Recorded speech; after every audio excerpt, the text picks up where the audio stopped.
Hey, how's it going? It's Steven. Since I'm moderating today on the presentation, I just thought I'd go ahead and make a quick video, just kind of going over different strategies for web conferencing, but also a few tips that are handy to not necessarily required, but that might enhance your overall experience. Okay, and so this is a pretty obvious one, but obviously you want to make sure that you're actually going to be able to present, and part of that is making sure you have a good internet connection. Of course, the other thing you want to do is whether you're doing this by yourself or with a partner, you want to try to get someone to help you basically just do like a practice run. You want to test that your actual web conferencing tool is going to work.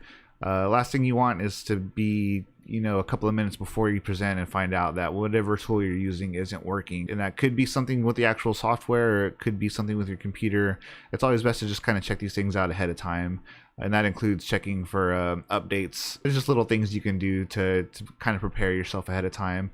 Also with WebEx, it'll give you a link for to basically email out or post somewhere like on a message board, and it also will give you a code that people can enter in. So as long as you have like a list or some kind of message board that you can post ahead of time, that's always the best thing to do, is just to let everyone know ahead of time, like, hey, here's my link to my presentation, or hey, feel free to enter this code as soon as you have a chance.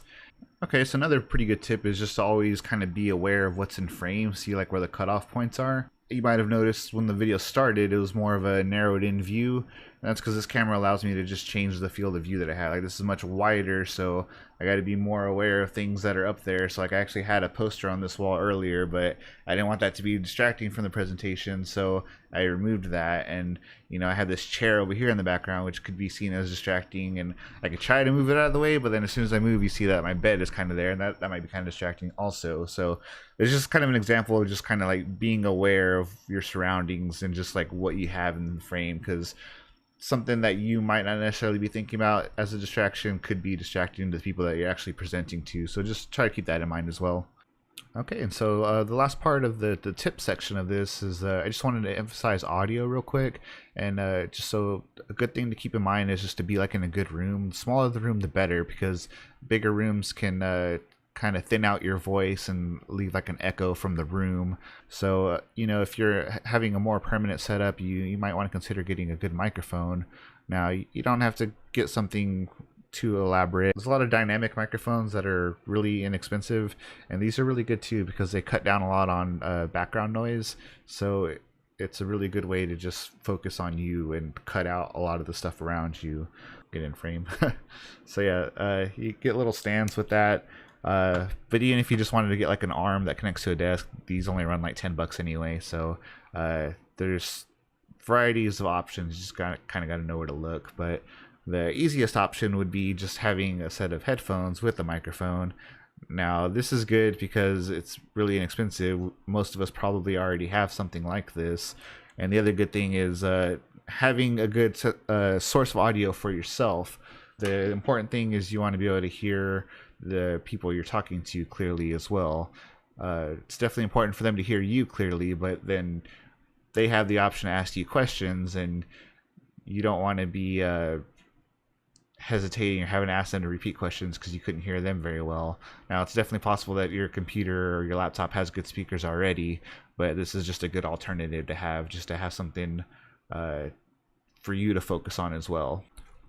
Alrighty, and in terms of having a good method or strategy towards using the web conferencing tool, we've gone with the Assure model, as which many of us are trying to gear our presentations towards. Now I'm going to play this quick clip of it on YouTube just to kind of go over the steps real quick, and then I'll kind of go over it in terms of how we applied it towards our presentation. The 6 steps to the Assure model are: analyze the learner, state objectives, select methods, media, and materials, utilize technology, require learner participation, and evaluate and revise. Okay, so as far as Analyze the Learner goes, we actually have done this already by all of us doing our surveys. Now, we all kind of did them individually based on what our specific topic was, but we sent out some questions so that way we could get feedback and sort of base our presentation around that. Okay, and as far as State the Objective goes, we're here to tell you about web conferencing tools, and we're here to give you examples of how they're currently used for education, and that'll basically lead into having you think about how you might use it for yourself as an educator. Now, in terms of selecting media materials, we're giving you media through our own YouTube videos that we've created, as well as sharing clips of this YouTube video. In terms of materials, we're all using our computers and laptops and other little resources like that. Now, of course, on utilizing technology, this is over web conferencing, so we are using computers, we are using an internet connection, we're using cameras and microphones. So there's various ways in which we are using technology for this presentation. Now, once our speaking portion of the presentation is over, we will require a little group activity, so that'll fit in with our require learner participation. Now, in terms of evaluate and revise, there's two ways to look at that.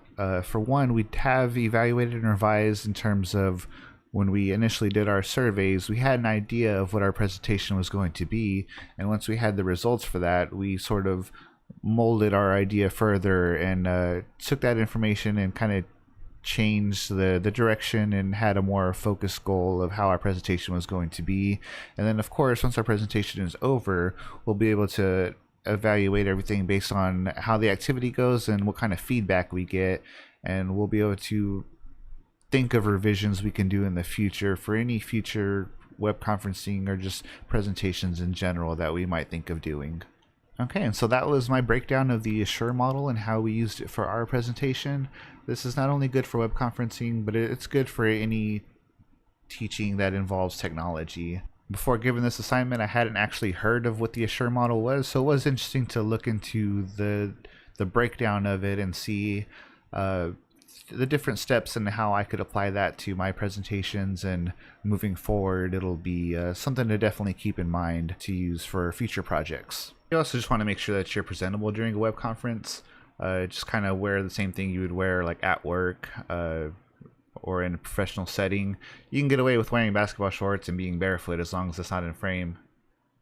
But anyway, that's going to do it for my portion of the presentation. I hope you guys have enjoyed the content, and feel free to use any of these tips and tricks to be the best presenter you can be.